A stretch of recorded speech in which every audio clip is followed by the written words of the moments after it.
Hi, I'm Kellyanne Mataskevitz from KellyanneCorey.com, and today's video is about taking your trigger and turning it into a treasure, an opportunity to heal core wounds. So when I talk about trigger, what I'm referring to is something happening outside of you that causes an internal or emotional response. An example of that might be a feeling you get when a friend doesn't return an email, a call, or a text, or a feeling you get when you're not being recognized or acknowledged or given the promotion at work. Or maybe how you feel when you're inside of a relationship. Perhaps you're even seeing relationship patterns where there's your needs are consistently not being met or you're being cheated on. What the thing outside that happens is what causes the emotional response. So the trigger causes the emotional response. And sometimes what we end up doing is we blame the other person or the experience, or we want to walk away. And sometimes walking away is the most empowering thing. But what I'm suggesting today, as long as you're safe, is to take the opportunity to be with the experience that's happening and see if you can get to the core wound of why this is being triggered within you. It is my belief that we are all here to remind each other who we are, which is love. And what happens is along the way on our journey, we pick up beliefs about ourselves. So things that happened in our childhood, things that have happened in past relationships, we end up being hurt and then create a core belief about ourselves. And so what life does is it says, hey, that's not true about you. Let me send this experience in. Let me send this person in to poke at or highlight this thing within you that isn't true about yourself so you can let it go. So a lot of times, like I said, is we'll want to walk away or we'll want to blame or we'll just want to be in whatever feeling we're having. And it's a very, very empowering experience to be able to take this opportunity to release and heal the core wound and core belief about ourselves. So, because the flip side of that is that when we're blaming other people or we're wanting other people to act differently in order for us to feel better, we're actually giving away our power. So this is a really empowering experience to be able to take full responsibility for what you're feeling and be able to create the shift.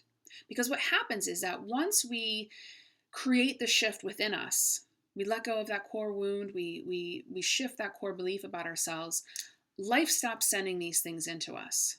So the boyfriends that are always cheating, or the jobs that aren't recognizing us, or the friends that don't see us or honor who we are, disappear, and we start to bring in people who are more aligned with the truth of who we are. So how do you do this? Well, rather than responding immediately to something that's happening to you, really try to pause. Hopefully this video is helping some shift in order to be able to create that space to pause. Pause and don't respond. Because the truth is the only thing that we have any kind of control over is our response to what's going on.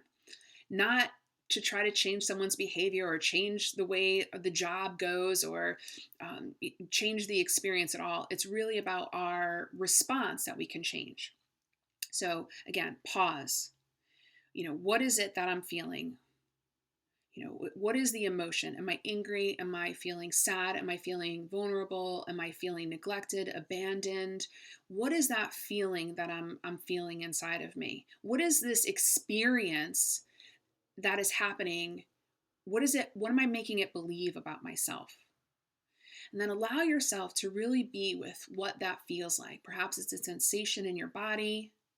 Perhaps it's a memory or a story that you're finally highlighting and realizing, wait a minute, I actually am worthy, or I am valuable, or my feelings do matter.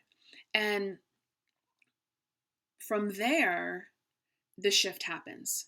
So simply by starting to set the intention to be present with what is coming up for you, to feel what is going on, will actually start to create the shift for yourself. So all of this shift happens through radical self-love.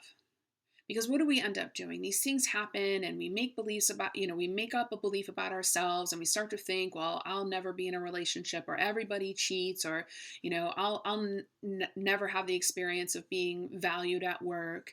And the truth is that all of this is happening and it doesn't feel good because it's not true about who you are. And it's all happening in order for you to remember the truth of who you are. So don't respond, be present to the feeling.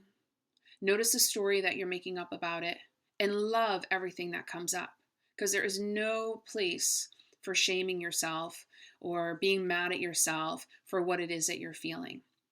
So just imagine as if it's a child having these experiences, right? You're going to greet them with love. You're going to figure out what they need, and then you're going to just let them know that they're safe and they're comfortable. So you're going to do the same exact thing for yourself. And what you're going to start to notice as the experiences of life, the people around you, and the world starts to shift, because we are the creators of our experience. Everything that's going outside of us is a reflection of what's going on inside of us. And if we take the time to pause and really question our beliefs about ourselves and have the courage to feel what we're feeling, that trapped feeling from long ago, from that core wound, has an opportunity to release. And we don't have to call in experiences to help us remind us who we are, which is love. So I hope that's helpful, and I'll see you on the next video.